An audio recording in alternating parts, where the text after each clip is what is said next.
Hey everyone, Ash here with my review of Mighty Morphin Power Rangers issue number 33. Now I'm going to be honest with you, this issue didn't have a lot of action in it. It was one big info dump where we learnt about the Solar Ranger, the Solar Tricks, and a little bit about Preator, whatever you want to call them. And we learnt about their backstories. We didn't learn about Preator's backstory, but we learnt more about the Solar Ranger. It was a bit crammed in there, but we learnt more about her, and that was pretty good. Now, I know that I usually say with Beyond the Grid, I haven't been enjoying the art style for this new arc, and I want to say, the art for Beyond the Grid in this issue has improved. A lot of stuff was easier to look at, mostly because this issue had a lot of close-ups, not a lot of long-range shots, so we were able to see what the characters look up close, and that's where I think this artist's specialty lies in, because when they do long shots, well, I'm not going to say it's what they're really terrible at. It's hard to make out what's going on in their faces, you can't really see their expressions, but when you get like close-up shots of these characters, you can see a lot of detail in their face and stuff like that. So the art for this issue did improve, and I do like that. So the artist, I don't want to say they're getting better, but they are improving with each issue. They're sort of getting a hang of what they want to do and how they want to draw it, so that's very good. Now, the first few pages I covered in the preview for this issue, and I won't go too much detail into them because I talked about them, and it's sort of the Rangers sitting down with the Solar Ranger, and it does lead into the third page where Ari talks about Preator and sort of his motives and who he's about, because Preator is a conqueror and destroyer. He's sort of like a big space pirate from what we've learnt of him so far. And this is a very interesting blurb we get from Ari, or the Solar Ranger. I'll probably just call her the Solar Ranger, or just Ari. Whatever you want me to call her, I'll call her. But she says, for generations, Preator has said there is another world, and if we follow him there, he'll take us there. So this sort of leads to everyone in this universe believes there's another universe out there. But everyone didn't really think that, because she says, I assumed he meant the afterlife. And then she says, but now with you Rangers here, there must be other worlds indeed. So I'm guessing Preator's motives is to get the Solar Tricks and conquer other universes, sort of like a space pirate. Well, I guess he is like a space pirate. Well, he's a space pirate, he wants to conquer universes, and he's this big emperor on the throne, so I'm guessing he wants to conquer all the other universes out there that we've seen thus far, or maybe universes we haven't seen, who knows. But I do like the line that Ari says when she's explaining everything that I mentioned earlier, where she said, when we thought we'd follow him into another world, we assumed he meant the afterlife, which is sort of like a cult, where cults say, hey, if you follow me, I'll take you to a better place where no one can hurt you, and it's a brand new world, and they just mean death, and that's what everyone thought.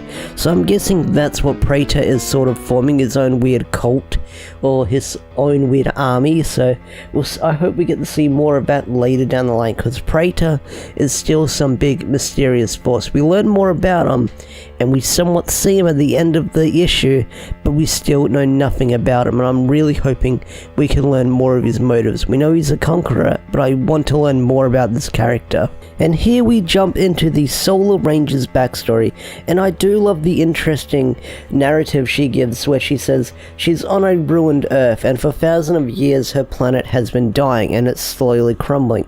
And I do love the artwork for this city, because it reminds me of just the ruined city in Nier Automata. That's what I got vibes from, where you just see, not a big desert city, because this one's got a lot of moss and jungle around it, but just that opening wide shot where you just see the city on the first panel. It does remind me of Nier Automata, just that city. And we get to see what Ari was like as a kid, and she's sort of like a young Aladdin, a street rat, where she's got a group of friends, and they're just stealing from everyone. They're just taking what they want, because they're just roaming around. They do say that they're on the planet that's going to die soon, so they're just making the best of what they can do. And then on the next page, you see Ari swiping something from a merchant, and it is the Solar Tricks. And as she grabs it, it does that weird glitching out thing. And as she falls off a cliff, someone grabs her hand. And as she grabs her hand, I'm guessing what happens here, because it's not fully explained, but I'm guessing what happened, because the solar tricks gave her a strength boost, sort of like an energem. She just grabbed his hand, or this person's hand, and she was able to fling him just over to the ground. And it's pretty brutal what happened. Like, it's like, take my hand, and she's like, okay, and then just whoomp, throws him to the ground, and he just falls to his death and dies. And as he's dying, she says, I'm sorry, I didn't mean to, and she just grabs her hand and says, take the solar tricks. And you get this really cool moment where her eyes just go all wide and glowy, and he says the solar tricks is the key to everything. Don't let it fall into Predator's hands, because they will do anything to grab it. And this is where we have another interesting narrative from Ari, where she goes, my friends would have sold me out for a mouthful of bread. So after that, she went on the run. We then pull away from the flashback, and Kimberly says to Ari, it wasn't your fault, you were a kid, you were surviving, that shouldn't be a burden for you to carry. And then as she says that, she has her hand out towards her, just reaching out towards her. I'm pretty sure that's what it's drawn to be like, because on the next panel we get this really cool artwork where she's reaching out to Ari, and she says, I know what it's like to feel to be caught in something much bigger than you.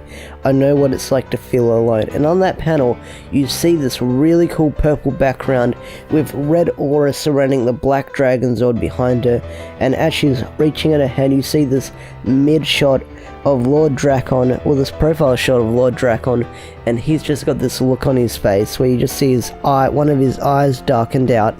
So it's a really cool like glimpse of Kim saying, yeah, I've been in this situation before, I know what it feels like to feel like you're alone and you can't do anything about it. So it's a really cool panel. Ari then goes on to say, my solar tricks have never really worked properly, it's not like your powers, mine flickers and stutters and sometimes even hurts. And then as we flash back, you see her using the power, and it explains why her morph looks so glitched when you see it in certain panels. That's because it actually is glitched. And she has this interesting line saying, the thing with the energy of the solar tricks is so raw, it's so powerful, it glitches whenever I feel guilt, fear, anger, doubt, distraction, and even numbness. So whenever she has these emotions, the power glitches out. And then Kimberly has an explanation for that, saying you've never really morphed properly. And Ari goes, it's always glitching, it's always broken. And Kimberly just replies with, that's because you're alone. Now, I do like the panel we got where she's holding her fist out and she says all those emotions.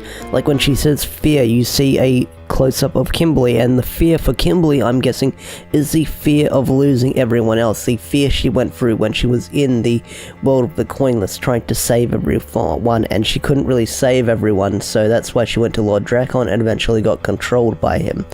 And then there's guilt. There's the guilt that Heckle feels because his planet was destroyed, or just almost destroyed, if I remember correctly. Anger is an interesting one for Mike, because is Mike an angry person? I can't really remember, I need to go back and watch Lost Galaxy, but it could be the anger and the vengeance that the Magna Defender had for Scorpio when his planet and his child was destroyed. I think it was just his kid. I think it was just his kid was killed by Scorpio. I can't remember, it was the planet. And then doubt, I can't remember what doubt Tanya felt, but there is doubt for Tanya there. Numbness, I haven't watched Ninja Storm, but I'm sure whatever Cam feels, it's numb. And then distraction. Distraction is a really good one I can actually talk about for Andros, because in Lost Galaxy, Andros was always trying to find Corone and made it his mission. He was even, like, he made it his objection. I know that is his main objection and his goal, but there are a few episodes where he does put other stuff behind him so he can actually find Corone, and just even down the later seasons you find out he just wants to like get Corone to remember who she was when he finds out she's Astromina. So yeah, I'm guessing that's what it meant for Andros. I could be just babbling on and getting the stuff all wrong, just who knows. After that, we quickly do pull back into an Ari flashback where you see her helping out some people and morphing, and she gives this big speech where she says, "I don't really understand why the Solar Tricks chose me. I'm not an important person, I'm just a normal little girl," at the time, where she says, "I'm not a scholar, I'm not a soldier, I'm not some great warrior. I was just a normal human being, so why did it choose me?"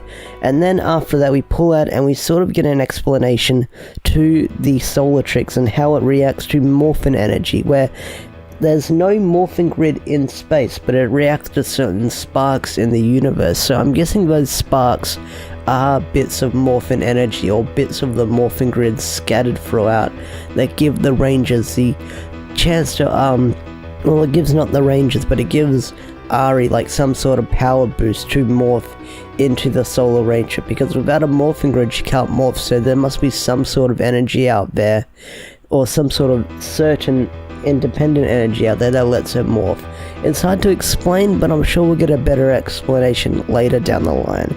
But they do agree to help her, and I do like Heckle's speech where she says she's just some child soldier dedicated to fighting a war she doesn't know anything about, and she's trying to save the universe from an evil tyrant. Kind of like what the Rangers' life is like all the time, where they're just kids or teenagers thrown into a battle that they know nothing about, and they have to stop some big evil bad guys. So it's sort of relatable to everyone there right now. After that, the Rangers invite Ari to join the team since they're a Ranger and they got to stick together. And back on Promethea, Andros just gives us a really cool speech where he goes, "There's so much to do, so much we never expected, but what life is still here is in danger. This mad tyrant chasing our Ranger, a deluded old conqueror called," and then as soon as that happens, the Preator just appears, and everyone is just shocked, because as they look out the windows, the little spaceship windows, they are just surrounded by a dozen ships, and you see Preator on this giant hologram, and he says, "Hand over the Solar Tricks and the Solar Ranger, and I'll let you live to aid me in my quest to get you back home." And that's just really cool, and I do love how he just presents himself as just this giant hologram, this giant red hologram, and as it's shining over like Andros and everyone as they're looking at him, it's just got this red tint across the spaceship, and it's just a really awesome moment. And then on the next page it gets even more cooler. Well, these last few pages are really awesome to look at, because Andros says they won't surrender and they'll fight until the very end. And as he says that, he summons his spiral saber, and you just see it glowing as it prepares to form in his hand. And then everyone says they are willing to protect Ari because they're a Ranger just like them. And that's when they have this cool line saying, "Let's charge up because it's Morphin time." And that's where it ends. And that pretty much wraps up issue 33, and I quite enjoyed it. I mean, we got to learn more about Ari and the Solar Ranger and the Solar Tricks. We got to learn a little bit more about Preator and how he's just this mysterious being. I get the feeling we're not going to learn more about him right away. Maybe we will, because things are rushing a fair bit quickly, so maybe we'll get to understand more of his motives next issue, because in issue 35 it's going to be mostly focusing on Heckle and how he became the Dark Ranger. I am definitely looking forward to that one when it comes out in January. That is going to be an interesting read when it's out.